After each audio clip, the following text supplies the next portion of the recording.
Amitabha, good evening. Please feel, make yourself comfortable. The room is too small and it's squeezing, but try to, if legs hurting, then feel free to stretch out and make yourself comfortable. Ini selamat malam Bapak Ibu ya, karena ruangan kita cukup lumayan sempit ya, jadi silakan menyamankan diri. Jika agak sakit di bagian kaki, silakan lakukan peregangan.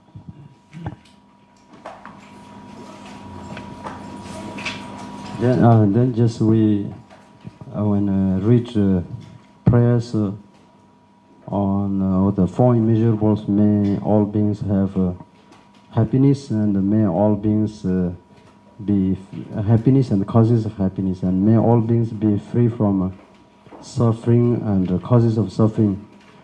When we say this, we are actually saying this seriously, because we see this is possible. There's a possibility.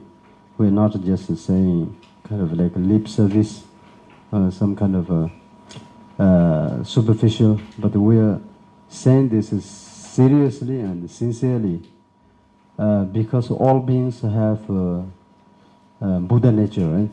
All beings have Buddha nature, and when they are all beings have Buddha nature, and everyone or all of their Buddha nature is then has the same quality. There's no different size or no different what do you call great quality different. What do you call it? Great, right? Yeah, great, or no different anything. That's awakened mind, enlightenment, clear light nature of mind, of from a small insect to up to human to elephant to devas, all have the same nature. So all of them have the same nature. They can achieve same lasting happiness, and they can be free from suffering.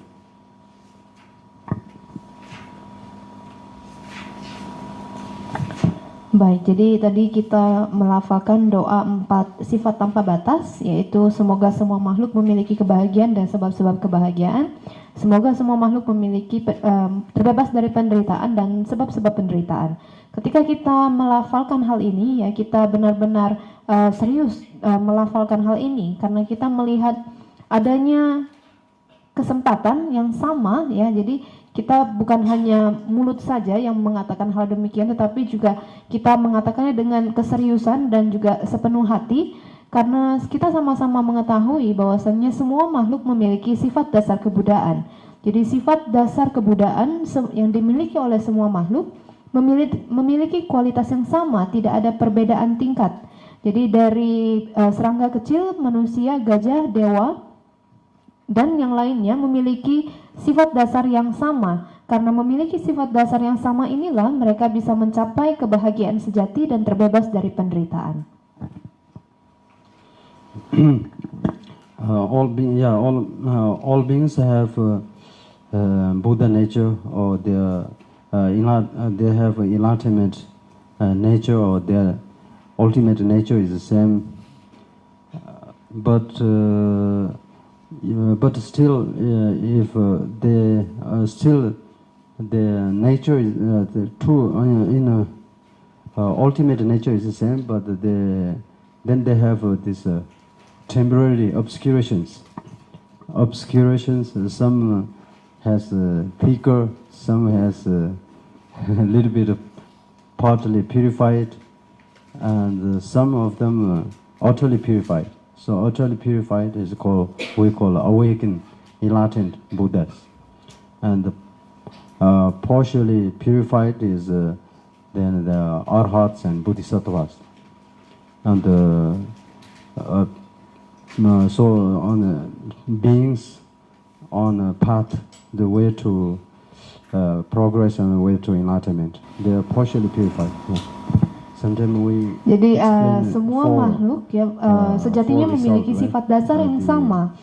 Jadi secara sejatinya never sifat mind, dasar no mereka need to atau just say setiap makhluk arahats adalah and sama, bodhisattvas. namun mereka And then, memiliki sentient beings, halangan batin yang sifatnya sementara, sentient beings, di mana not halangan batin purified. tersebut But untuk among sebagian makhluk mungkin those not halangannya purified, tebal, ada sentient yang beings also setengah has, sudah terpurifikasi, some atau of ada them yang sudah have a seutuhnya little bit, atau sepenuhnya terpurifikasi. purified. Jadi mereka yang Little bit halangan batinnya sudah seutuhnya dan almost start sepenuhnya purifying, so terpurifikasi, they have, mereka lah yang kita sebut sebagai because of, Buddha their atau tercerahkan. virtues, Sedangkan mereka sonam yang that setengah they have terpurifikasi accumulated, sonam kita sebut virtues sebagai para in the arahat dan previous juga lifetime, and bodhisattva, when they being able di mana to mereka merupakan connect makhluk to yang these berada pada conditions, jalan untuk being able to melakukan peningkatan ya. Jadi mereka encounter pada teachings, jalan tersebut mereka bisa melakukan peningkatan and then, hingga spiritual, tercapainya pencerahan. Kemudian Semua makhluk ya semua makhluk yang belum terpurifikasi halangan batinnya, di antara mereka ya ada sebagian yang sudah mulai ya sudah ada tanda di mana kekotoran batin tersebut ataupun halangan batin tersebut mulai akan terpurifikasi. Kenapa begitu? Karena mereka telah mengakumulasi kebajikan mereka di masa yang lampau, sehingga pada kehidupan ini mereka bisa terkoneksi dengan kondisi-kondisi seperti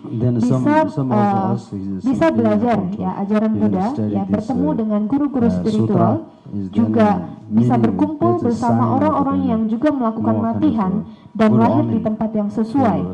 Jadi ketika orang dan juga mereka ya sudah membuat doa aspirasi di kehidupan lampau mereka. Jadi sebagian dari kita ya bisa belajar mempelajari sutra ini adalah sebuah tanda bahwasannya halangan batin tersebut sudah kemudian mereka yang jauh dari pempurifikasian halangan batin ya. Jadi mereka yang jauh bukan mengalami ya, bukan mengalami apa yang dialami Buddha seperti nirwana ataupun kedamaian. Jadi mereka yang masih belum terpurifikasi bukan mengalami kedamaian tersebut, tetapi mereka mengalami pengalaman-pengalaman atau penderitaan. Mereka terjebak di dalam samsara dan terjebak di dalam samsara. Jadi orang-orang seperti inilah yang menderita dan terjebak di samsara ini belum kehalangan batinnya belum terpurifikasi. Even though all beings have Buddha nature, but then it's because obscured and going through suffering. But then the automatic there is no automatic purification. So it doesn't become enlightened or free from suffering by kind of a spontaneous way. So we have to make an effort to liberate oneself. So then sentient beings many different levels, and especially right now we are being as reborn as a human, then have better chance to do the progress and path to enlightenment and purify our Buddha nature, enlightenment nature, awakened nature, to achieve enlightenment. But other sentient beings also such like animals, insects, also they have same, but maybe very rare. I think some exceptional cases, maybe animals also have chance doing that, some exceptional, but the majority normally is very rare because of their life form. It's almost impossible to even understand, even consider about that. But that doesn't mean they are not possible forever. Once they are this life form that is they die from animal realm, then they can reborn something else, somewhere else, some other realm. Jadi And meskipun the human- setiap makhluk atau semua makhluk human memiliki realm. sifat dasar kebuddhaan ini, Also, namun the sifat human dasar realm, I think tersebut that doesn't saat mean ini only adalah terhalangi maybe this dan planet Earth. kita tidak bisa mengharapkan Because, itu akan the terpurifikasi space is secara endless. otomatis. And, Jadi kita perlu melakukan in- usaha, into the ya. endless Jadi tidak ada space, pencerahan there yang terjadi may be secara also spontan ataupun otomatis, many di mana pure kita realms, perlu melakukan not maybe, usaha but untuk actually membebaskan mentioned diri in the kita sutra sendiri. this Kemudian setiap timeless, semua makhluk juga memiliki then banyak sekali endless tingkatan-tingkatannya. different realms, Dan pure sekarang kita realms, terlahir impure dalam realms. rupa manusia, So there are di mana impure kita realms, memiliki many different kesempatan kind of yang lebih sentient baik beings there. untuk memiliki peningkatan, kemudian mempurifikasi many pure halangan realms batin also, tersebut many untuk Buddhas, mencapai pencerahan. many different Buddhas there. Kemudian sebagian lagi terlahir So, sebagai binatang when, ataupun some sentient serangga, beings, mereka die juga from memiliki here, can be kesempatan yang reborn sama, in namun sebenarnya sangat another, jarang sekali. Jadi mungkin untuk kasus tertentu, ya, mungkin binatang juga memiliki kesempatan mencapai pencerahan dalam bentuk binatang mereka. Tetapi ini hampir tidak mungkin, ya, karena mereka terjebak di dalam bentuk atau terlahir sebagai binatang, bahkan mereka tidak bisa memikirkan tentang pencerahan. Jadi di sini maksudnya adalah tidak bisa sekarang bukan berarti tidak mungkin. Ketika mereka terlahir sebagai binatang, kemudian mereka mati, mereka akan terlahir kembali, ya, di alam yang lain. Mungkin mereka terlahir lagi sebagai manusia, terlahir sebagai manusia, dan manusia pun sebenarnya bukan hanya mengacu pada manusia yang ada di planet bumi ini, karena alam kehidupan adalah tidak ada batas, ya. Tentu karena alam tidak ada batas, maka tanah suci pun tidak ada batas. Jadi ada dua jenis alam, yaitu alam murni dan alam tidak murni. Untuk alam tidak murni, banyak sekali makhluk hidup di dalamnya. Demikian pula dengan alam murni, banyak sekali Buddha yang berada di dalamnya. Kemudian ketika ia meninggal, ya, ketika seseorang meninggal di sini, ya, bisa terlahir di alam-alam yang lain. Jadi apapun bentuk mereka, ya, apapun bentuk atau rupa yang mereka miliki, ya, memiliki kesempatan yang sama untuk mempurifikasi noda-noda sementara ataupun halangan batin yang sifatnya sementara tersebut, sehingga mereka bisa memiliki peningkatan ataupun progres hingga tercapainya pencerahan. Jadi biasanya kita hanya berfokus untuk mendapatkan sesuatu, ya, kebanyakan kita selalu berfokus untuk mendapatkan sesuatu. Ya, tapi di sini bukan hanya memikirkan mau mendapatkan apa, tetapi kita seharusnya adalah memiliki pandangan untuk melepas apa? Melepas kekotoran batin, melepas halangan batin. Karena kebahagiaan, kedamaian bukanlah sesuatu yang perlu dicapai, karena itu sudah merupakan sifat dasar dari kita. Ini adalah bagian dari sifat dasar kita. Itulah sebabnya kita menyukai kebahagiaan dan tidak menyukai penderitaan, karena itu adalah sifat dasar kita. Kemudian hal yang lain adalah karena sifat dasar kebuddhaan ini yang kita miliki, maka kita memiliki keinginan untuk mencapai nirwana dan terbebas dari penderitaan.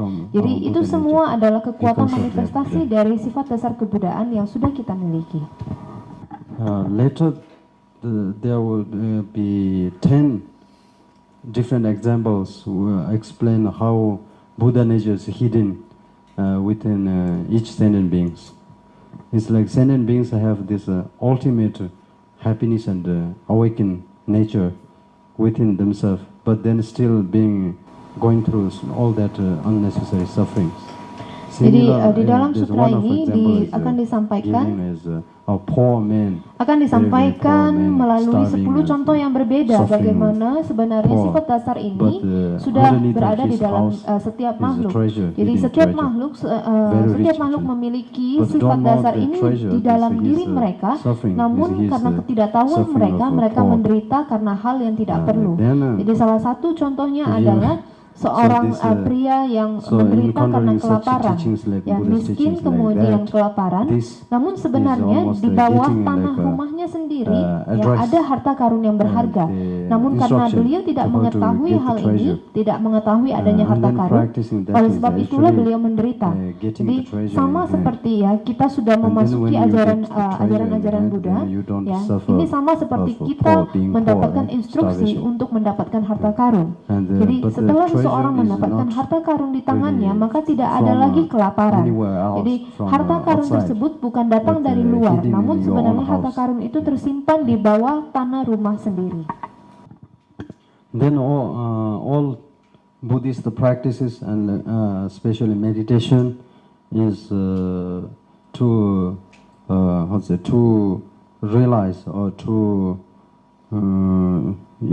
realize or to see, to experience our true nature of mind, Dhammakaya. Yeah. So we as ordinary beings cannot, we not being able to see or realize at all so far. So they're going through more sufferings, and a little bit more realized and little bit more purified, they have greater virtue and they have greater happiness, even among sentient beings. Then quite Jadi seluruh latihan dalam Buddhisme, ya, khususnya meditasi adalah untuk merealisasi, melihat, mengalami sifat dasar kita yang sebenarnya, yaitu Dharmakaya. Manusia biasa tidak bisa melihat atau tidak bisa merealisasi sama sekali sejauh ini. Itulah sebabnya mengapa makhluk biasa harus melalui begitu banyak sekali penderitaan yang sebenarnya tidak perlu.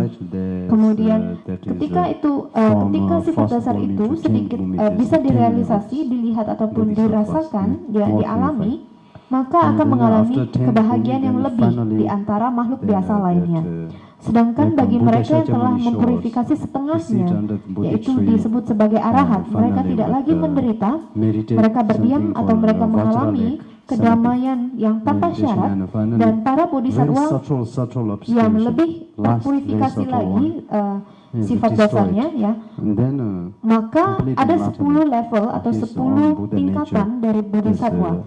Jadi di sini dikatakan pada akhirnya Buddha Sakyamuni menunjukkan kepada kita melalui caranya, yaitu duduk di bawah pohon bodhi dengan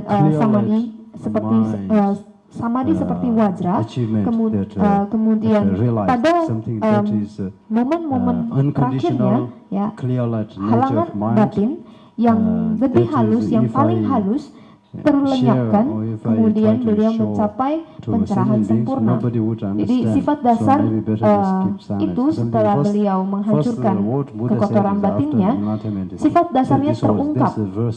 Beliau bisa mengungkap, beliau bisa melihat dan mengalami sendiri sifat dasar beliau.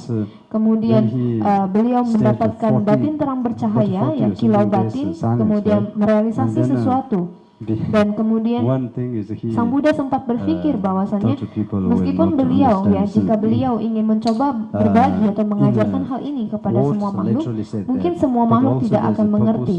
Untuk sebab itulah Buddha pada awal beliau terserahkan tidak mengajarkan Dharma. Beliau tetap diam selama 49 hari tidak mengajar. Jadi di dalam satu kitab komentar disampaikan tujuan Buddha tidak mengajar. Jadi pada saat itu para Brahma, Indra, Shiva, dan Raja para dewa meminta Buddha, memohon Buddha untuk mengajar, karena jika para Raja dewa tersebut memohon kepada Buddha, mungkin orang-orang akan memandang ajaran tersebut lebih serius dan lebih berharga. Kemudian setelah dimohon oleh para Brahma, Indra, dan Raja dewa tersebut, Buddha mulai mengajar, dan ajaran pertama adalah 4 kebenaran mulia. Oh no, I remember what Buddha said first word, his first word after enlightened. No, Erica speaks Tibetan, she can write in Tibetan.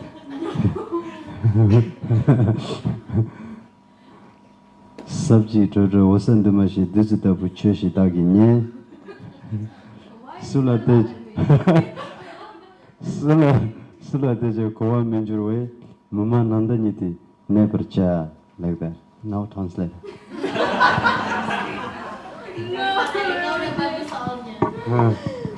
No, actually, it's of course what Buddha did and what the Buddha's enlightenment activities. When we say it's amazing, is actually kind of it's not a really proper way. Buddha is wonderful. His words are amazing, but it's not good enough to say it. But actually, I'm going to say it's amazing. It's really amazing from beginning. just one word is actually explained all his teachings. Actually, he already first word, sabji toto wasan dumashi, yeah. That means sabji. Sab means profound. Yeah, sabji. Toto means beyond, unelaborated, beyond elaboration. Toto means beyond elaboration means beyond duality. First, profound, beyond duality or beyond elaboration. Second, sabji, toto, wasa, dumashi. Then the later one, wasa dumashi means wasa is a clear light, nature of clear light, mind, which is Jadi Rinpoche mengatakan beliau sudah ingat ya apa ucapan Buddha ya ketika ucapan Buddha yang pertama setelah mencapai pencerahan. Jadi kata-kata Buddha ya kata-kata yang diucapkan oleh Buddha sangatlah luar biasa sekali, tidak ada kata yang cukup untuk menjelaskan ini ya. Jadi Buddha menjelaskan ya kata pertama yang diucapkan Buddha ya setelah mencapai pencerahan sebenarnya sudah menjelaskan pengajaran dari keseluruhan ajaran yang akan beliau ajarkan. Jadi Buddha mengatakan mendalam, kemudian penting, melampaui perluasan, melampaui dualitas,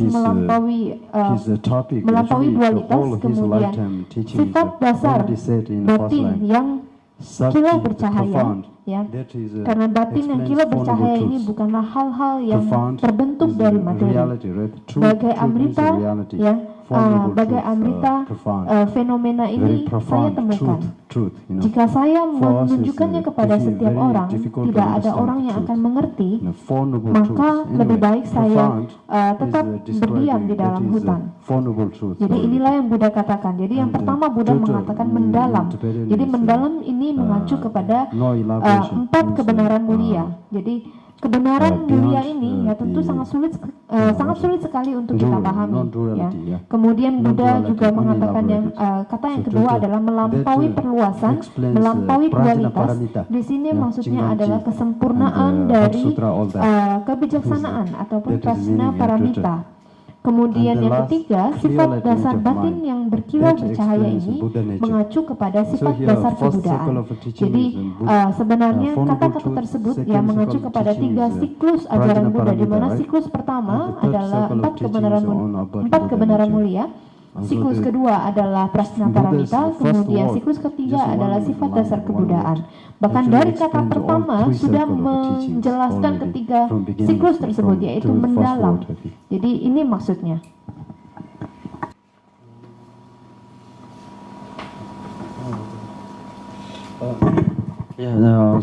Anyway, that phenomena that Buddha said, such phenomena, Amrita like phenomena I found means that is a treasure. Buddha treasure, found the treasure. Treasure is one's own nature of mind, clear light nature of mind, or awakened mind. Yeshe is realized. Then that is enlightened, and at the same time, and then get free from all the sufferings, For that reason, then Buddha encouraged his family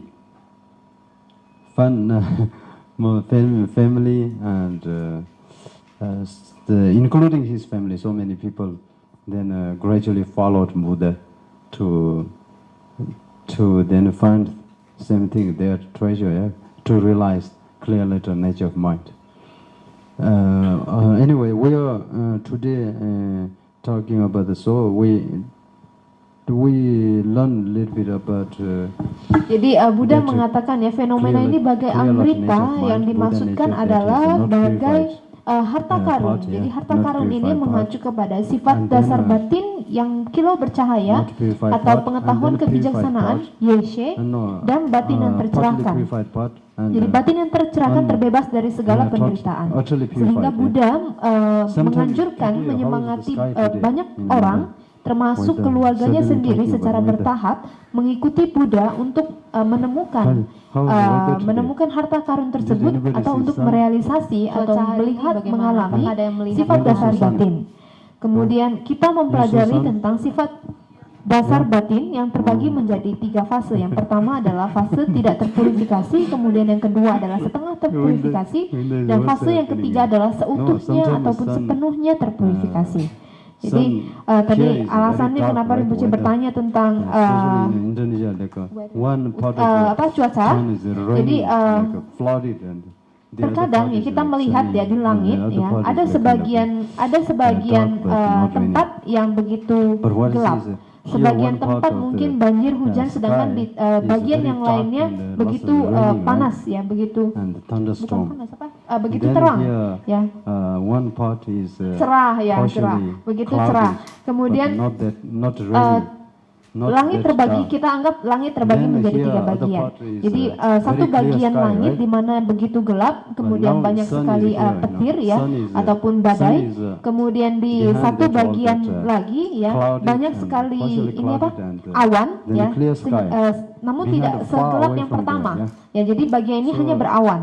Kemudian di satu bagian yang lainnya begitu langitnya begitu jelas dan matahari berada di belakangnya. Jadi ketika kita berdiri di satu sisi ya, di mana matahari itu terhalangi, kita tidak bisa melihat matahari, namun matahari berada di sana.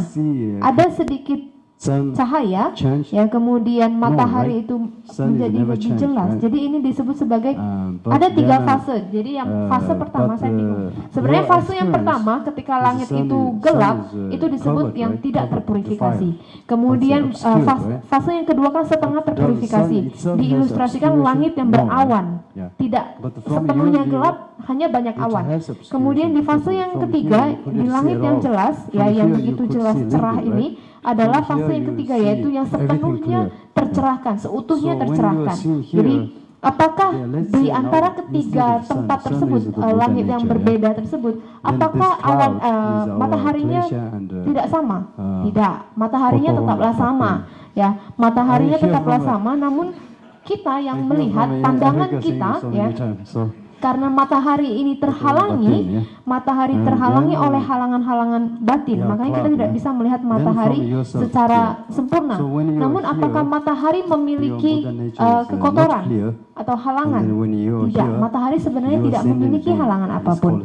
Karena pandangan kita, ya, dari pandangan kita sehingga kita melihat matahari memiliki halangan. Karena ada yang gelap, ada yang berawan, kita melihat ada yang gelap, ada yang berawan, ada yang cerah. Itu dari pandangan kita. Namun matahari sendiri tidak memiliki halangan. Ya, jadi matahari ini diibaratkan sifat dasar kebuddhaan, kemudian awan diibaratkan sebagai kekotoran batin. Ya, jadi misalnya kita berdiri di satu sisi ya, kita di mana matahari tidak terlihat jelas ya, matahari tidak terlihat jelas. Pada saat itu kita yang melihat karena gelap kan, langitnya gelap, kita tidak bisa melihat matahari. Kita yang melihat disebut sebagai manusia biasa atau makhluk biasa. Sedangkan matahari pada saat itu disebut sebagai sifat dasar kebuddhaan. Kemudian ketika kita bisa melihat sedikit dari matahari ya, cuaca berawan, kita bisa melihat sedikit matahari. Kita yang melihat, yang memiliki pandangan tersebut, karena kita bisa melihat sedikit dari matahari tersebut, itu disebut sebagai bodhisattva. Jadi bodhisattva juga memiliki banyak sekali level, 1 sampai 10. Masing-masing level memiliki kejelasan yang berbeda. Semakin tinggi levelnya melihat semakin jelas. Dan pada saat itu sifat matahari tetap mengacu pada hal yang sama, yaitu sifat dasar kebuddhaan. Kemudian ketika kita bisa melihat matahari sepenuhnya, seutuhnya, ya, matahari pada saat itu disebut sebagai Dharma kaya. Dan kita yang melihat artinya telah tercerahkan karena bisa melihat matahari secara langsung. Ya, secara langsung matahari disebut sebagai Dharma kaya. Sedangkan kita sebagai makhluk yang tercerahkan, kenapa tercerahkan? Karena bisa melihat secara jelas matahari. Ya, namun matahari yang baik, matahari yang berada di situasi gelap, berawan ataupun cerah, itu dinamai Dharma Dhatu. Mataharinya sama, ini hanya penamaan saja. Jadi secara umumnya ya, ketiga situasi tersebut memiliki matahari yang sama. Matahari itu disebut sebagai Dharma Dhatu. Ya, jadi sifat dasar kebuddhaan ataupun kebijaksanaan dari para bodhisattva, kemudian Dharmakaya, ya, semua adalah bagian dari Dharma Dhatu. Jadi Dharma Dhatu adalah fenomena seluruhnya. Okay, last few sessions, at least 2 sessions, we talked about unchangingness, right? Unchangingness about unpurified, unchangingness partly purified, unchangingness then totally purified. So, but we talked last, especially yesterday, unchangingness of partly unpurified part. Seems like you're quite confused here. But I don't know if you understood. We read some of the root text, but it's quite in that way quite simple. Unchangingness means when you are here, right? Jadi beberapa sesi yang lalu, khususnya kemarin, kita berbicara tentang tanpa perubahan. Tanpa perubahan ketika belum terpurifikasi, setengah terpurifikasi, ataupun secara utuh atau sempurna terpurifikasi. Jadi sebenarnya Rinpoche mengatakan beliau merasa kita mungkin bingung, ya. Tetapi sebenarnya ini begitu sederhana, begitu simple, ya. Di sini ibaratnya kita berdiri, ya. Kita berdiri, kemudian di langit, ya, kita melihat langit ada yang berawan, ada yang badai, ada yang ini apa cuaca, ada yang bersalju, kemudian hujan, kilat dan sebagainya. Kita melihat atau kita mengalami hal-hal itu, ya.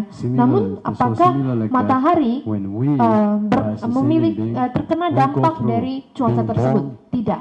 Matahari tidak pernah tidak kena dampak dari cuaca-cuaca itu, baik itu hujan ataupun badai dan sebagainya. Jadi sama seperti itu, ya. Kita sebagai manusia, ya, kita terlahir, ya, kita mengalami, ya, setiap makhluk mengalami yang disebut sebagai kelahiran, usia tua, kemudian sakit dan mati, ya. Kita mengalami pengalaman-pengalaman tersebut, namun sifat dasar kebuddhaan kita tidak pernah berubah, selalu seperti itu. Jadi ini adalah ilustrasinya. Jadi Rinpoche mengatakan sesi kemarin, ya, seluruhnya adalah berbicara tentang hal ini. Ya, jadi mungkin kalau sekarang kita baca teks akarnya akan jauh lebih mudah. Jadi Rinpoche mengatakan beliau hanya memberikan contoh ataupun analogi untuk membantu kita memahaminya. Now, then today we are talking about partly purified and partly not purified. That phase also unchangingness. Unchangingness is Buddha nature itself is never changed. Buddha nature means nature of that clear light, nature of mind. Light. Last night I talked about light is not talking about the physical light, right? Light means light is unfabricated. That unelaborated nature of the mind is called light. Reality of the mind is called light, but it's not talking about the physical light. Anyway, clear light, the nature of mind is never changed. Your clear nature, ultimate nature. When you are Bodhisattva, partly purified, partly not purified, and that is similar like the sun. Sun, that sky in the middle there, quite not raining, but a little bit cloudy, you know. Then there's you see some rainbow, right? A little bit cloudy. Jadi kemarin kita sudah berbicara tentang sifat dasar yang belum terpurifikasi, dan hari ini kita akan membicarakan tentang sifat dasar yang sudah setengah terpurifikasi dan setengah lagi belum terpurifikasi. Jadi sifat dasar kebuddhaan ini tidak pernah berubah, ya. Jadi kemarin kita mengatakan sifat dasar ini adalah batin yang jelas bercahaya. Di sini artinya bercahaya bukan cahaya fisik, tetapi cahaya di sini maksudnya adalah realita dari batin itu sendiri. Jadi sifat sejati dari batin tidak pernah berubah, ya. Jadi ini yang setengah terpurifikasi, ya, disebut sebagai bodhisattva. Jadi sama seperti kita melihat matahari berada di sana, tidak hujan namun sedikit berawan, dan akhirnya kita bisa melihat pelangi, ya, bermanifestasi di langit. Jadi pelangi itu sendiri, ya, juga bukanlah sesuatu yang berdiri sendiri. Pelangi tersebut adalah kumpulan dari matahari, kemudian cahaya, kemudian angkasa dan mata kita, sehingga terbentuklah pelangi. Ya, jadi matahari berada berada di sana, ya, Buddha nature jika itself is matahari never berada changed. jelas di But sana, because of maka the kita cloud, tidak bisa cloud is melihat our pelangi. kotoran Kalau mataharinya batin. jelas pun kita tidak bisa melihat Kotoran pelangi. batin Jadi is a sifat little dasar bit kebudaan dari purified, bodhisattva yang sudah Batin, setengah is terpurifikasi a little ini, bit purified, ya, so the maksudnya adalah cloud is a little bit purified. matahari tidak Then, berubah, ya, you're sama seperti experiencing sifat bodhisattva, dasar like kebudaan kita bodhisattva yang tidak level. pernah berubah. That Jadi time, then you also awan, manifest. ya, awan disebut in sebagai many different forms diibaratkan to help sebagai sending kekotoran beings. batin, Same di mana like rainbow, ketika ya, kekotoran rainbow. batin ini sudah Rainbow sedikit is terpurifikasi, maka kita There's a rainbow mengalami But the rainbow itself is level-level not bodhisattva. also Jadi truly existing, ada banyak right? sekali level bodhisattva. Bodhisattvas, Kemudian bodhisattva, ketika appearance kita like that, mengalami although tingkatan according bodhisattva to ini, also sentient maka beings, kita akan bermanifestasi being dalam has berbagai a- bentuk, a blind ya, yang person cannot berbeda-beda see rainbow. untuk menolong Even setiap makhluk. Ya. rainbow is not there. Jadi sama seperti Similarly, pelangi, sentient ya. beings Jadi pelangi doesn't has, tidak enough benar-benar karma ada, and virtues. namun kita Then, bisa kan melihatnya. Nah, even jadi bodhisattvas tidak manifest, semua then also makhluk difficult juga to, bisa melihat get, manifestasi dari bodhisattva. total benefit Sama seperti from, tidak semua orang bodhisattvas bisa melihat and pelangi. Kalau Buddha's orangnya activity, buta yeah. tidak bisa melihat pelangi. So anyway, Jadi here is, bagi makhluk yang tidak so memiliki partly kebajikan purified ataupun karma yang bodhisattva, cukup, ya. tidak So bisa then- mendapatkan manfaat, and then, ya, we're going dari to seorang now bodhisattva hopefully yang bermanifestasi. this will help Tidak bisa mendapatkan us to manfaat dari understand aktivitas the root Buddha. text, and then Jadi we're kita going to akan read memasuki through the root teks text, akar yeah. ini supaya kita bisa lebih memahami. Okay, 135. Unchanging is in the partly purified and partly purified face. Unpurified and partly purified face. Explanation of the fact that there is no change through birth and so forth. The way bodhisattvas appear as being subject to change, although they are not. So this is having realized thatness, the nature of the Dhamma Dhatu, just as it is. Those of the understanding are realized from birth, sickness, aging, and death. To free from the destitution of birth and so on, they demonstrate this, since by their insight they have given rise to compassion.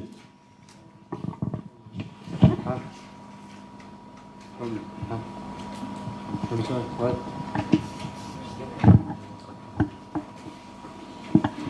Still? Oh no, not from there.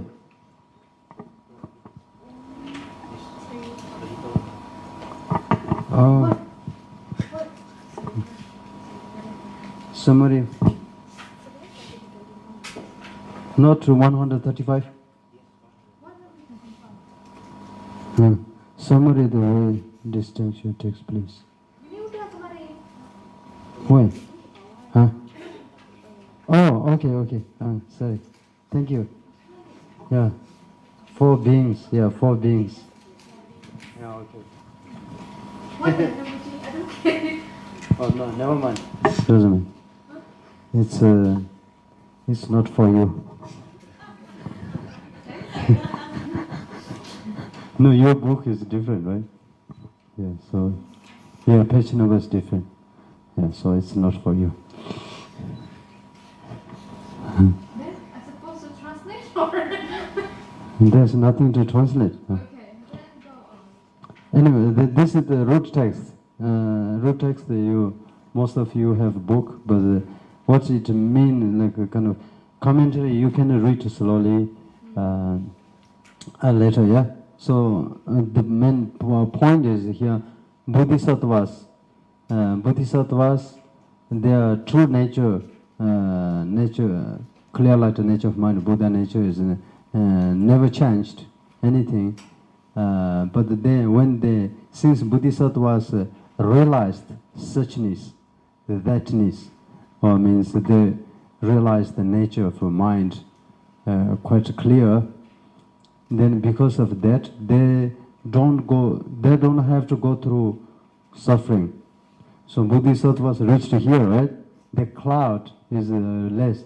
They're not going through thunderstorm, snow, Jadi sifat rainy, dasar dari bodhisattva ya tidak banjir, pernah all berubah. these Jadi things. mereka What merealisasi happened? disebut sebagai Banjir, memahami right? segala sesuatu sebagaimana Banjir. adanya, yaitu memahami sifat dasar dari batin mereka dengan cukup jelas sehingga Banjir, mereka tidak perlu suffering mengalami of all that is not penderitaan-penderitaan yang happening for sebenarnya them. tidak perlu. Yeah, Sama so seperti similar langit like yang that, berawan, they are ya, not, langit going yang through, berawan ya. Jadi bodhisattva tidak perlu sufferings mengalami of all pengalaman that seperti sufferings, hujan, but at the banjir, same time, kemudian because of they have compassion to kilat all ataupun beings, badai. then they Jadi manifest, mereka tidak perlu mengalami hal-hal to demikian. samsara, Dan to help karena the mereka beings. memiliki Then welas that asih is, yang tanpa syarat, maka the mereka stanza meaning is bermanifestasi di alam kehidupan untuk menolong setiap makhluk.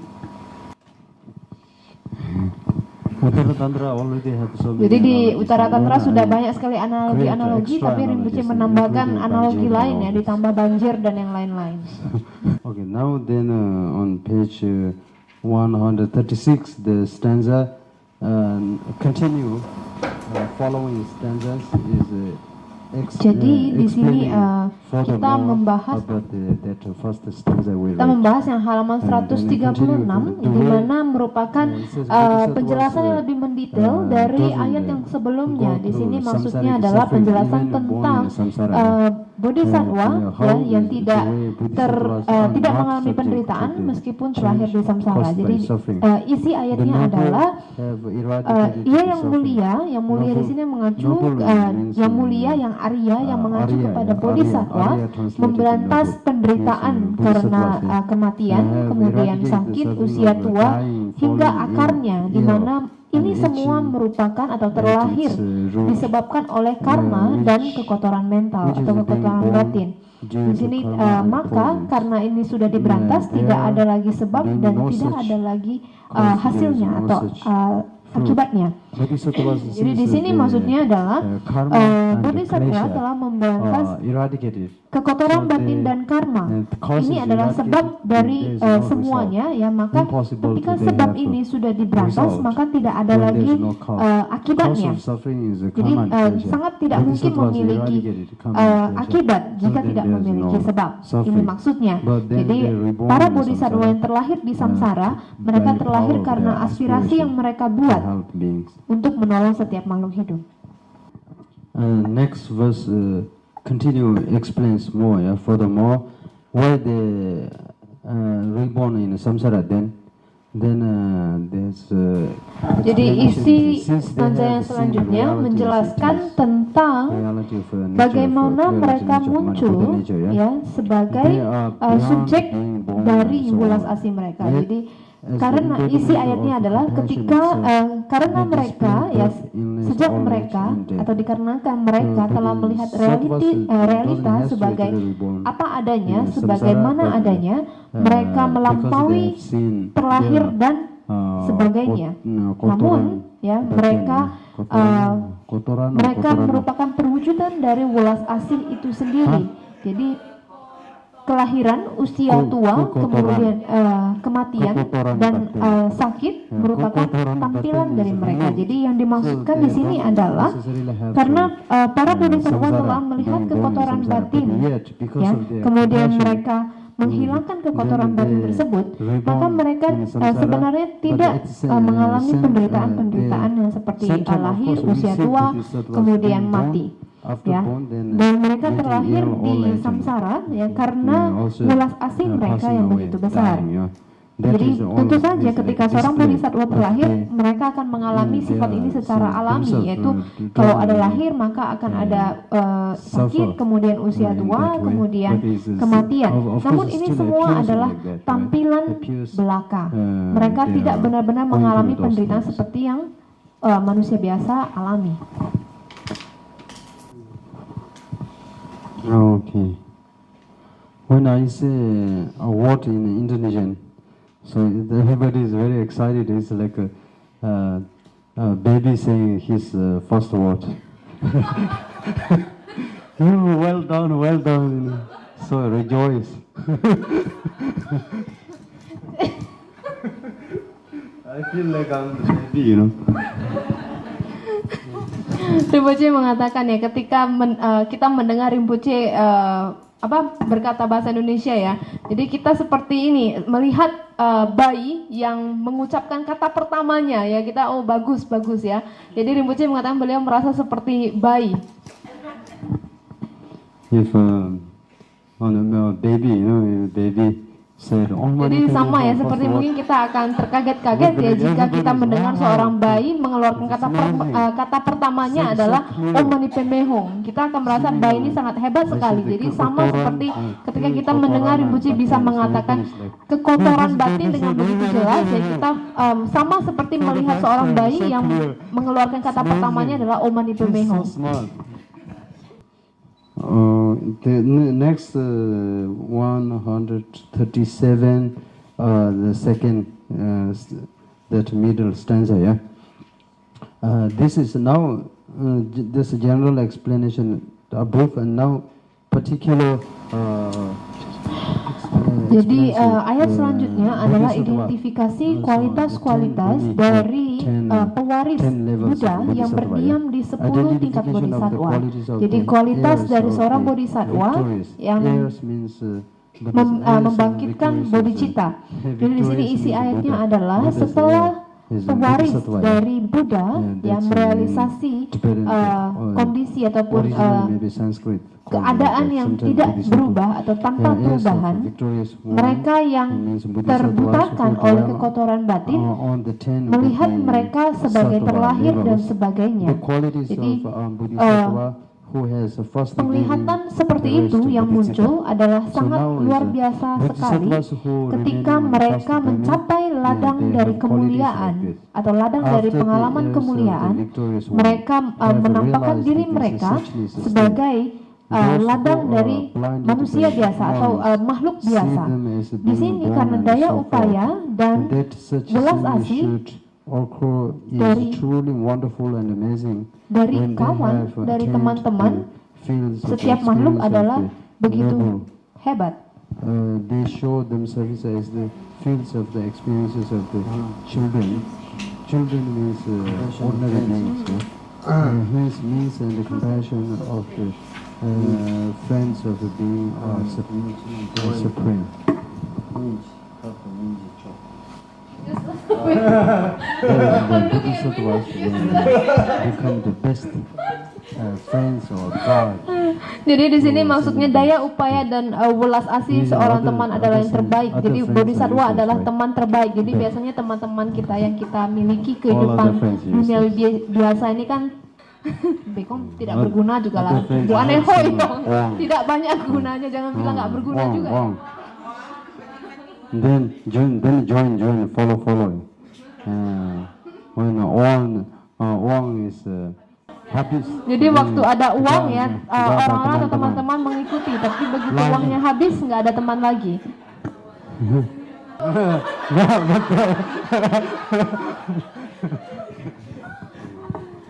Yeah, but the Bodhisattva is not like that. So better friends with Bodhisattva.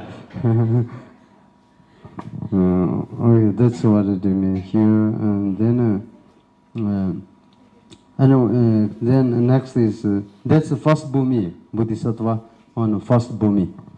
Bodhisattva on first bhumi or first level, then second, third, fourth, until 10th bhumi, 10 different level. So Bodhisattva first bhumi is part. There's 5 part of preparation, part of accumulation, part of preparation, part of seeing, and then part of meditation or practice or something. They translate different, but then part of normal learning, right? But here is part of seeing is the first bhumi. First bhumi and part of seeing is equal, same thing, yeah. What it means, part of seeing is emptiness or the such reality, ultimate reality, directly can see, realized, emptiness. Pranjana paramita is realized, yeah, emptiness, that what meaning of clear light, nature of mind, and suchness, thatness, and ultimate reality. This realized that time is a part of the seeing, and the first bhumi is achieved. That first bhumi achieved, that time Bodhisattva in Jadi dari bumi yang pertama atau dari level yang pertama atau tingkatan yang pertama hingga tingkatan yang ke-10 ya, Bodhisattva memiliki 10 tingkatan ini ya. Kemudian yang pertama ada 5, sebenarnya ada 5 jalan dan 5 tahapan. Bisa lihat di papan yang sudah saya tulis, ada 5 tahapan dan 5 tahapan, 5 jalan ataupun 5 tingkatan. Jadi pada bagian jalan akumulasi ataupun jalan penglihatan ini adalah level bodhisattva yang pertama atau tingkatan yang pertama. Maksudnya di sini adalah penglihatan di sini maksudnya adalah bodhisattva bisa melihat secara langsung, bisa merealisasi secara langsung kesunyataan, bisa mengerti secara langsung sifat batin yang berkilau bercahaya tersebut. Inilah yang disebut sebagai jalan penglihatan atau jalur penglihatan, tahap penglihatan. Kemudian pada bumi yang pertama ya dicapai. Jadi kualitasnya bisa kita pelajari ya, kualitas bodhisattva pada level pertama ini di dalam Prasna Paramita disebutkan begitu banyak sekali dan kita bisa mempelajarinya nanti lebih mendalam. Namun di sini itu tidak dijelaskan lebih mendalam. Jadi sebagai contoh apa saja yang bisa dilakukan oleh bodhisattva pada level yang pertama atau tingkat yang pertama adalah dalam 1 detik ya ataupun pecahan dari 1 detik saja ya beliau bisa berwujud atau mewujudkan diri di 100 alam, menolong ratusan makhluk di ratusan alam ya dan sebagainya. Kemudian di level ataupun di tingkatan yang kedua itu menjadi double atau berlipat ganda. Harusnya bukan 200 ya, harusnya ribuan. Ya, jadi nanti bisa baca di buku yang lain. Ya, jadi dari tingkat 1 sampai tingkat ke-10 itu berlipat ganda dan menjadi begitu besar sekali. Jadi ini adalah setiap bodhisattva di sini yang mempraktekkan hal yang sama, yaitu 6 kesempurnaan atau 6 paramita. Namun 6 kesempurnaan yang mereka latih ini memiliki kekuatan yang jauh lebih bertambah setelahnya. So first bhumi, the bodhisattva's name is here is given is who has first given rise to bodhicitta. This first given rise to bodhicitta is the same bodhisattva achieved first bhumi. And then from second bhumi to until 7th bhumi, from second, third, fourth, fifth, sixth, and 7th. This bhumi, bodhisattvas who dwelling achieved this bhumis is called now here's the qualities of the bodhisattvas who has gained access to supreme conduct. Yeah, that is called supreme conduct. Baik, jadi yang selanjutnya adalah bodhisattva yang berada di tingkat kedua hingga tingkat ke-7 ya. Di sini memiliki disebut sebagai kualitas dari seorang bodhisattva yang mendapatkan akses pada sikap tertinggi, yang mengakses sikap tertinggi. Di sini maksudnya adalah meskipun mereka melampaui seluruh hal duniawi. Di sini bodhisattva tidak meninggalkan dunia, mereka bertindak demi manfaat makhluk duniawi, kemudian di dalam makhluk duniawi yang berada di dunia, mereka tidak bercela meskipun duniawi ini banyak celahnya.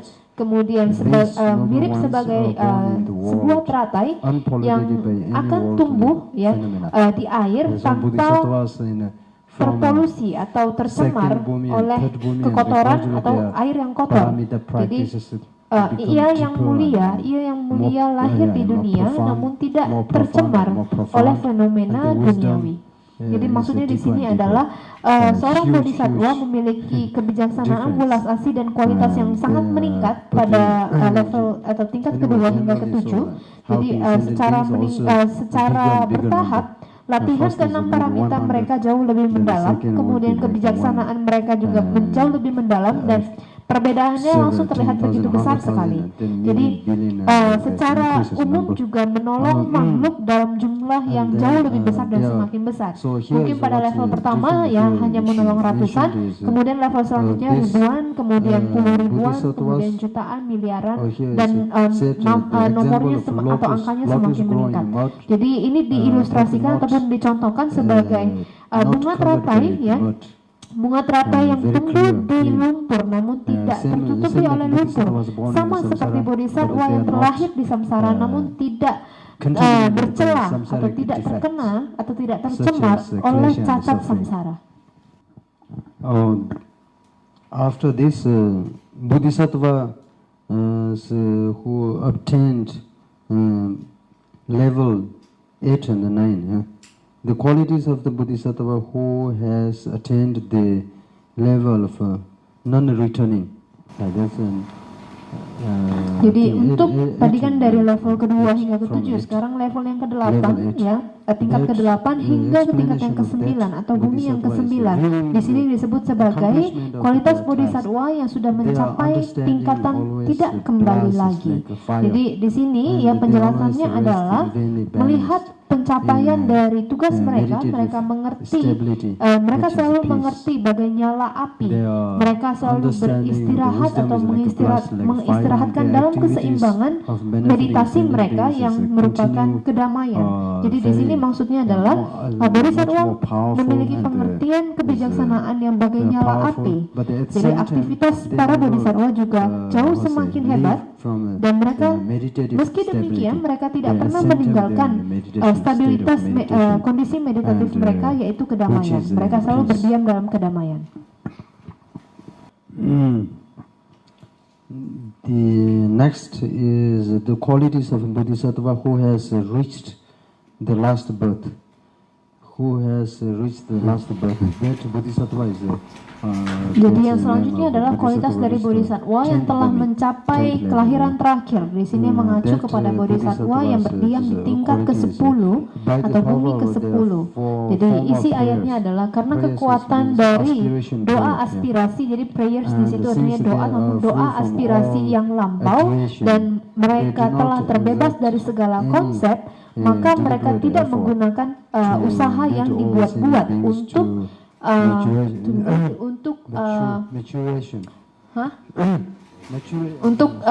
membantu ataupun untuk membawa ya menjadi pemandu ya setiap makhluk menuju pematangan sempurna. Jadi pematangan di sini maksudnya adalah setiap makhluk menderita, yang mereka juga menginginkan kebahagiaan, mereka ingin terbebas dari penderitaan, namun makhluk tersebut tidak tertarik dan tidak mengetahui caranya. Jadi bodhisattva dengan daya upaya yang terampil menunjukkan cara kepada mereka yang menderita untuk mencapai atau untuk memiliki pemahaman terbebas dari penderitaan. Jadi itu maksudnya pematangan atau pendewasaan semua makhluk. Kemudian di sini mereka tahu secara tepat bagaimana dan dengan cara apa, metode apa harus melatih ya melalui ajaran apapun, bentuk kaya ataupun bentuk tubuh apapun, kemudian sikap ataupun latihan ataupun cara sikap yang secara individual pantas ya. Jadi mereka selalu bertindak dengan spontan tanpa halangan untuk semua makhluk dengan angka yang tidak terbatas ya. Jadi tidak terbatas sebagai angkasa atau sebagai ruang yang tidak ada batasnya. Jadi bodhisattva tersebut yang memiliki pengertian benar-benar terlibat dalam kegiatan untuk memberikan manfaat kepada semua makhluk.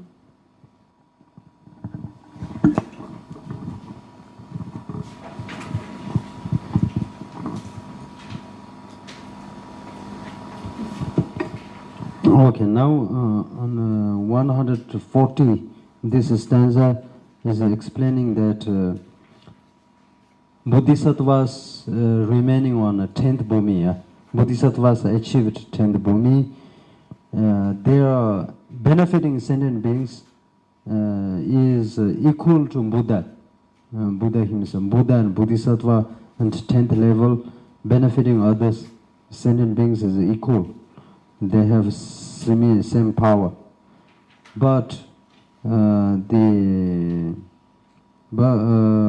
benefiting is aspect of benefiting oneself, and then there's a huge difference. Baik, jadi halaman 140 di sini menjelaskan bahwasanya bodhisattva yang berada di tingkat atau di level di bumi ke-10 memiliki kekuatan yang sama dengan Buddha dalam hal memberikan manfaat kepada setiap makhluk. Jadi di sini cara bodhisattva setelah fase meditasi ya sama dengan Tathagata ya ataupun Buddha, tindakan Buddha ya di dunia untuk makhluk, untuk pembebasan yang sebenarnya terhadap semua makhluk. Jadi karena ini adalah kebenaran ya, jadi apapun perbedaan yang berada di antara Buddha and Bodhisattva. So benefiting other things antara bumi dan atom ataupun yang berada di antara air di laut dan di sidik jari ataupun di jejak ini ya kerbau ya kerbau ya, jadi perbedaannya perbedaan di antara seorang Buddha dan Bodhisattva. Jadi Rinpoche mengatakan maksudnya adalah Buddha dan Bodhisattva yang berada di bumi atau di tingkat yang ke-10 memiliki kekuatan memberikan manfaat yang sama untuk makhluk yang tanpa batas. Jadi tidak ada batas ya dalam setiap detiknya. Kemudian pengertian seorang bodhisattva mengenai sifat dasar kebuddhaan ataupun dharma kaya adalah seperti satu gelas air, sedangkan Buddha bagaikan samudra atau lautan luas. Jadi begitu berbeda sekali perbedaannya. What it means ya? Mean what? Ocean and top. I don't get the meaning. Meaning the true benefit means benefiting others and benefiting oneself. Benefiting others is bodhisattvas can do equally like Buddha, but benefiting oneself is very weak. Not comparing to Buddha, not comparing to us is weak. Yeah. Comparing to Buddha, benefiting oneself means realization, and a realization or enlightenment mind, understanding of Dhammakaya, yeah, is still very weak. Yeah. That doesn't mean Bodhisattva has problems, yeah, suffering. Then what? That still Dhammakaya is not totally realized. Then when Dhammakaya and Buddha realized the Dhammakaya completely, utterly, then Buddha has 10 unique power, including so many other powers. Bodhisattvas don't have those things. Yeah. They choose to not understand to realize Dhammakaya? Not choose, they don't understand. Jadi ada dua manfaat ya. Jadi dua manfaat di sini adalah yang pertama kita sudah belajar manfaat untuk orang lain, untuk makhluk lain, dan manfaat untuk diri kita sendiri. Jadi manfaat bodhisattva memberikan manfaat kepada makhluk lain, kekuatan yang dimiliki atau kemampuan yang dimiliki untuk memberikan manfaat kepada makhluk lain adalah sama seperti Buddha. Namun memberikan manfaat kepada diri sendiri itu jauh lebih lemah jika dibanding dengan Buddha. Ya, jadi maksudnya di sini adalah realisasinya atau pengertiannya, kemampuannya untuk melihat sifat dasar yang sebenarnya dibanding dengan Buddha, bodhisattva itu lebih lemah. Itu artinya manfaat untuk diri sendiri. Jadi karena dharma perbedaannya adalah karena bodhisattva tidak merealisasi secara seutuhnya sifat dasar mereka atau dharma kaya mereka, sedangkan Buddha merealisasi secara sempurna cloud is ya, coming makanya still. Buddha memiliki 10 kekuatan dan kekuatan-kekuatan yang lain. Yeah, many of them are so. Okay, like that. So can you show that now?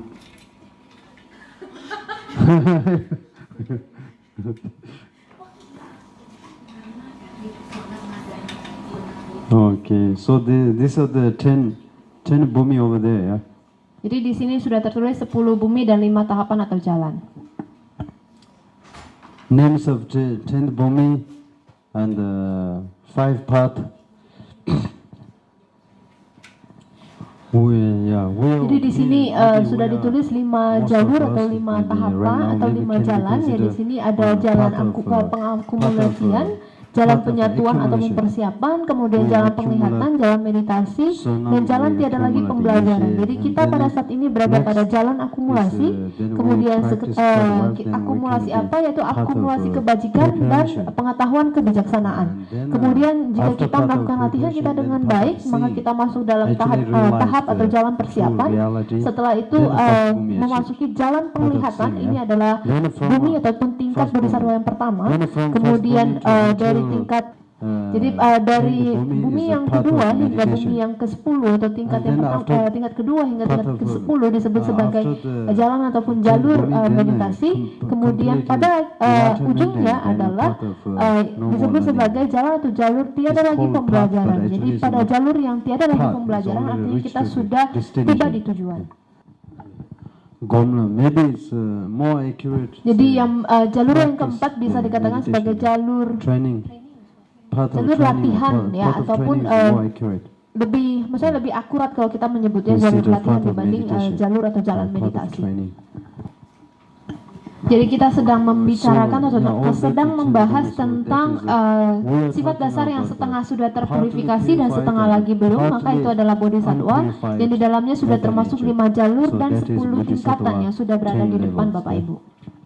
Unchanging in the utterly purified is first is next.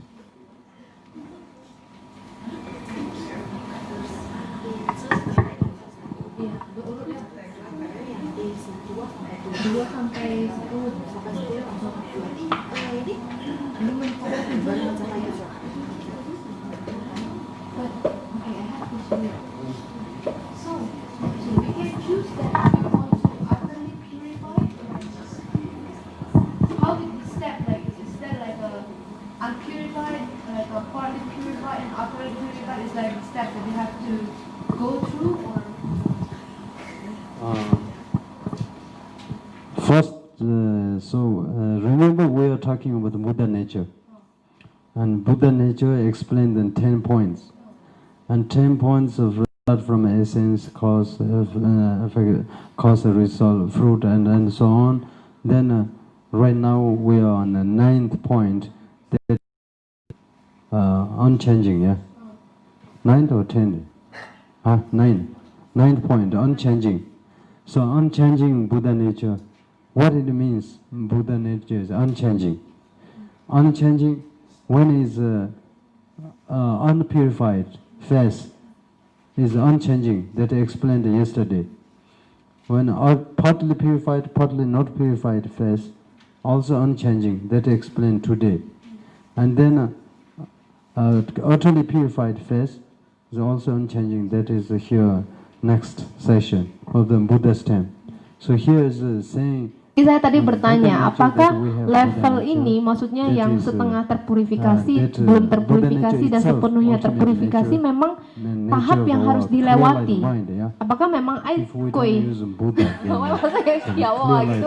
Apakah memang kalian memang aikoi ini? Atau yang mungkin setengah terpurifikasi langsung tiba-tiba itu pertanyaan lo, sebenarnya pertanyaan saya seperti itu. Jadi Rinpoche jawab ya kan, Rinpoche menjawab bahwasanya kita membahas sifat dasar kebuddhaan. Kemudian dari sifat dasar kebuddhaan tersebut kan ada 10 poin ya, elemennya ada 10 terbagi menjadi 10. Kemudian kita sedang mempelajari yang ke-9 yaitu tanpa perubahan. Jadi tanpa perubahan sekarang kita sedang membahas tentang apa yang dimaksud tanpa perubahan ketika belum terpurifikasi. But the first Kemudian apa yang dimaksud unpurified tanpa part perubahan is, ketika setengah terpurifikasi, that is dan not apa yang necessarily dimaksud real. dengan tanpa This is perubahan setelah explaining seutuhnya this level of, terpurifikasi. practice. Jadi maksudnya sifat dasar kebuddhaan yang kita miliki. Jadi katakanlah kita sifat dasar kebuddhaan atau bibit kebuddhaan. Kita mengatakan ini adalah sifat batin yang kilau bercahaya, yang jelas bercahaya. Artinya bisa melihat segala sesuatunya sebagaimana adanya. Jadi kita membahas maksudnya sifat dasar tersebut dari yang belum terpurifikasi sampai nanti seutuhnya terpurifikasi sama.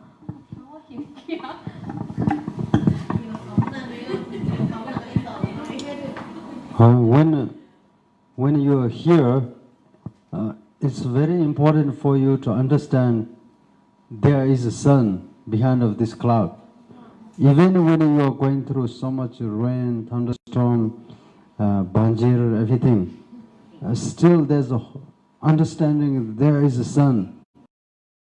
Is temporarily can be removed, so you get a hope, and you get intention, motivation to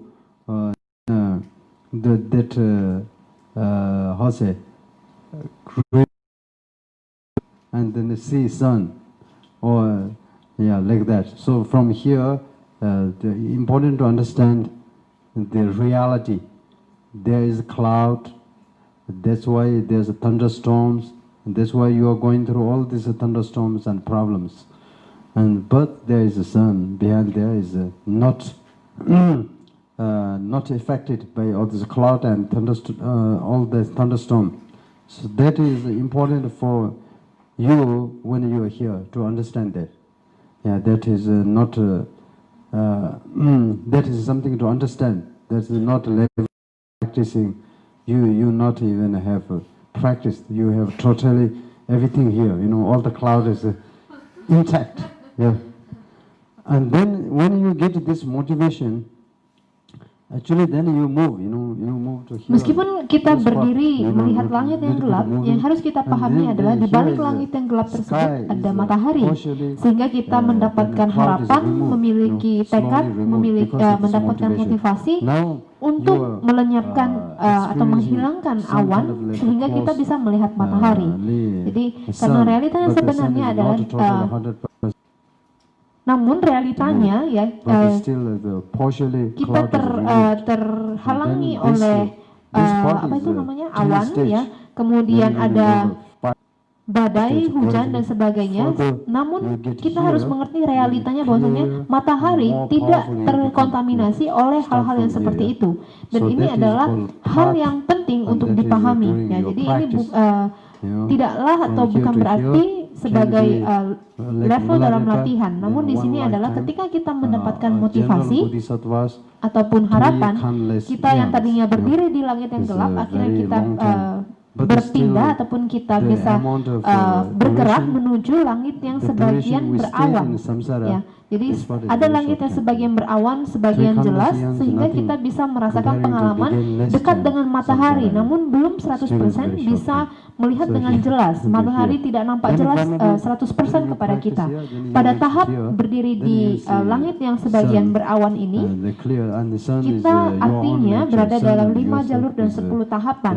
Jadi dari jalur pertama sampai jalur kelima, ataupun dari tahap pertama hingga tahap atau tingkatan ke-10, kita pandangan kita atau pengalaman kita menjadi jauh lebih jelas dan jauh lebih hebat. Jadi di sini untuk bisa mencapainya mungkin bisa seperti Milarepa mencapai dalam satu kehidupan, atau bisa seperti makhluk lainnya yang secara umum 3 kalpa tidak terbatas.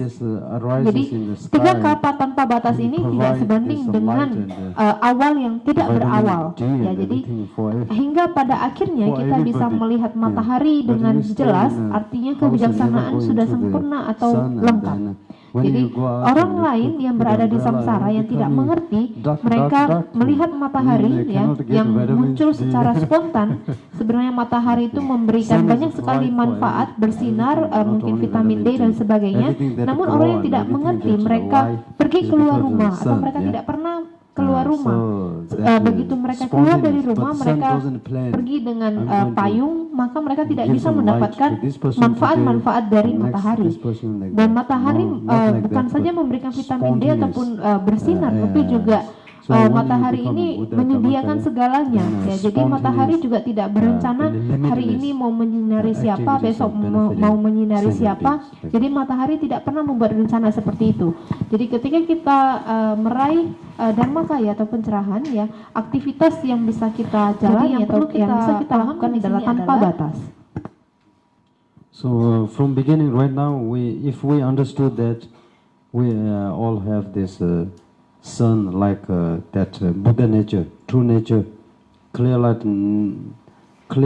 nature of mind. Yeah, that is my true nature is clear light nature of mind, Buddha nature, awakened nature. That is in me. But because of obscuration, I'm going through these sufferings. But the good thing is that there's this true Buddha nature. If I go through the practices of Dharma, the path, then I eliminate the obscurations, then I achieve Dhammakaya, enlightenment, then lasting happiness and forever peace and power of true benefits, benefit of oneself and benefit of others. So I can do that. If we understand that, then we get interested, inspired, and then jadi jika kita memahami hal ini, bahwasanya sifat dasar kebuddhaan kita ini adalah bagai matahari, yaitu bercahaya, sifat dasar yang bercahaya terang, batin berkilau, berada di dalam diri kita, namun saat ini terhalangi, sehingga kita mengalami begitu banyak penderitaan yang sebenarnya tidak perlu. Jika kita melakukan latihan Dharma, kita bisa menghilangkan halangan-halangan tersebut dan mencapai Dharma kaya, yaitu kebahagiaan sejati, kedamaian selamanya, dan mencapai dua manfaat untuk diri sendiri dan untuk makhluk lain. Jadi jika kita mengerti, maka kita akan tertarik, kita akan memiliki motivasi untuk melakukan latihan Dharma. Masalahnya sekarang adalah kita tidak tertarik, kita tidak mempunyai waktu, ya. Kita tidak peduli dengan mencapai Dharma kaya. Kita lebih peduli kepada kenapa teman ini begitu jahat padahal saya begitu baik, atau saya sudah menjadi lebih tua, ataupun saya ingin uang yang lebih dan sebagainya. Ini adalah masalah-masalah yang sifatnya adalah sementara. Jadi sama seperti kita berdiri di bawah langit yang gelap, ya, selalu mengeluh tentang banjir, hujan, badai dan sebagainya, tapi kita tidak termotivasi untuk berpindah. Jadi selama ada awan di sana, maka akan ada selalu ada banjir, hujan dan sebagainya. So sign is even we go for retreat or even we go to a monastery, do some prayer, we don't have this motivation, right? Motivation is we burn incense and ask Buddha Rupang to bless me, and lots of friends, lots of money, and may not get sick like that. That much. I mean, that is good. That is like from here, you standing here and praying, no banjir, please, no banjir, no flooding anymore, no flood like that. That is good, but not good enough lah. Jadi meskipun kita pergi ke retreat atau kita ke monastery atau wihara untuk berdoa, kita tidak memiliki motivasi ini, yaitu untuk mencapai Dharma kaya. Kita membakar dupa, kemudian kita hanya berdoa semoga punya banyak teman, banyak uang, jangan sakit dan sebagainya. Tentu ini baik, tetapi belum cukup baik. Sama seperti kita berdiri di bawah langit yang gelap, terus kita hanya berdoa jangan hujan, ya. Tentu selama masih ada awan, ya, maka akan turun hujan. Selama hujan terus menerus, maka akan ada banjir. Jadi hanya berdoa di bawah langit yang gelap bukanlah sebuah solusi. Kita harus berpindah ke bagian yang tidak ada awan ataupun daerah bebas awan. Jadi setelah itu kita bisa merasakan atau kita bisa mengalami kebijaksanaan bagai matahari atau mencapai Dharma kaya. Jadi di sini Rinpoche mengatakan satu analogi atau contoh, ya, tidak bisa menjelaskan secara keseluruhan. Itulah sebabnya di halaman-halaman selanjutnya akan ada 10 perumpamaan seperti matahari, kemudian harta karun, rahim ibu, dan sebagainya. Karena satu analogi atau satu perumpamaan tidak bisa menjelaskan semuanya. Jadi awan hanya bisa menjelaskan setengahnya, yaitu halangan batin dan sebagainya. Namun awan tidak bisa menjelaskan secara keseluruhan atau semuanya.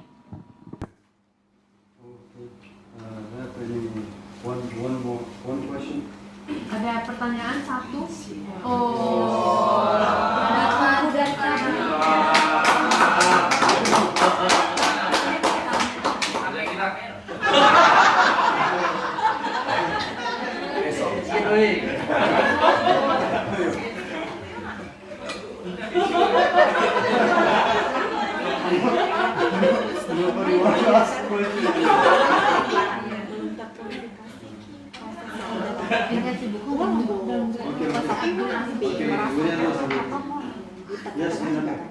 Ya, saya mau bertanya ya mengenai tadi ada dijelaskan mengenai 3 fase.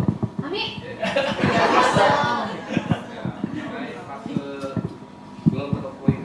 belum terpurifikasi, setengah purifikasi dengan full purifikasi ya. Di dalam setengah purifikasi kan ada disebutkan arahat dan bodhisattva. Saya ingin tahu apa perbedaan arahat dengan bodhisattva. Terus kenapa arahat itu disebut dikategorikan sebagai setengah purifikasi? Oke, itu aja. So, I understand actually.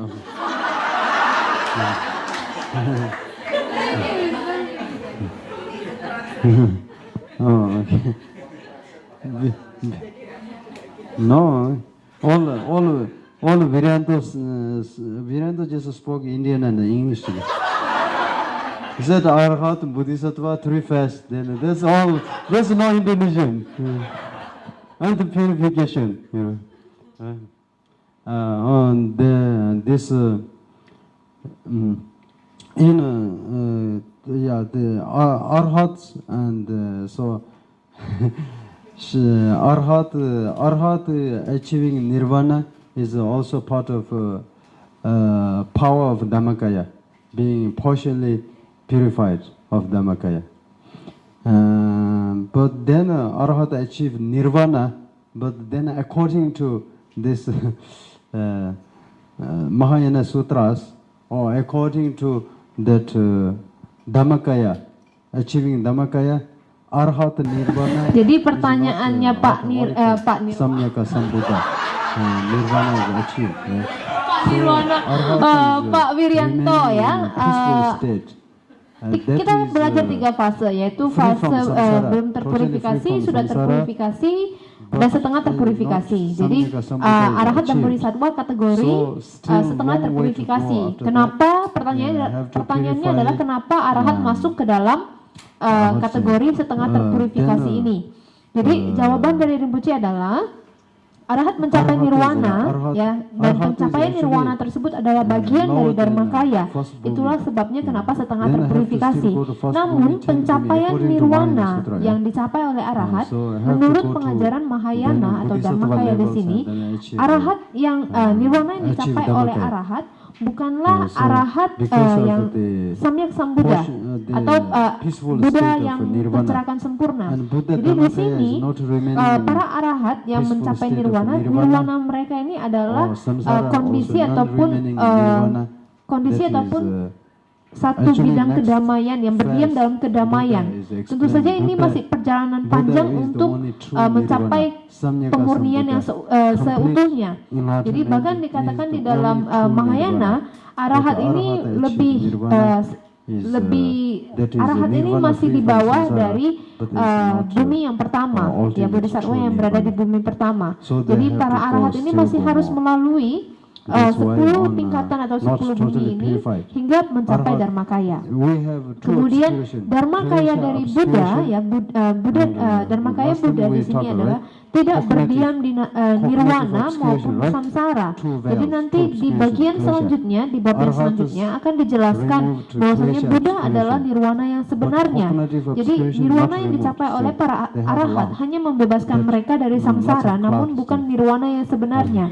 Kita juga sudah belajar tentang dua selubung atau dua halangan. Yang pertama adalah kekotoran batin dan yang kedua adalah halangan kognitif. Jadi bagi para arahat halangan batin mereka sudah terhapuskan atau lenyap, namun halangan kognitif mereka masih banyak. Jadi masih banyak sekali awan di sana. Jadi tentu karena mereka tidak memiliki kekotoran batin, artinya kekotoran batin itu lenyap, maka tidak menciptakan karma. Itulah sebabnya mereka tidak lagi menderita. Itulah sebabnya. Menjawab nggak? Siapa? Ya. Tadi tulis apa? Setengah purifikasi. Hah? Bagi sampai purifikasi. Setengah. Kalau setengah kan arahat kamu bisa. Karena ini. What is that? No, Betty is asking. Bodhisattva is half free blood.